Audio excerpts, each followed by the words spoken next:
Аяулы қызымыз Берниязова Шолпан Сәттіғұл қызын 34 жасқа толған туған күнімен шын жүректен құттықтаймыз. Шолпанға ең басты байлық зор денсаулық, ұзақ ғұмыр, еңбегіне мол табыс тілейміз. Өмірің көктемдей шуақты, көңілің жаздай жайдарлы, өсіріп отырған ұлың арыстандай айбатты болсын.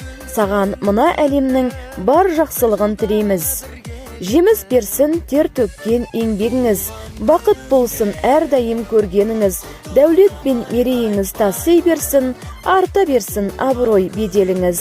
Өмір жыры таусылмасын мәңгілік, тұрсын алдан арайланып таң күліп, бақыт болсын әр қашанда жолығар, шаттығыңыз тау суындай молғар деген ізгі тілектермен ата-анасы Сәттіғұл мен Гүлбаршын, бауырлары мен келіндері, сіңлілері және ұлы Тұрсынбек құттықтайды.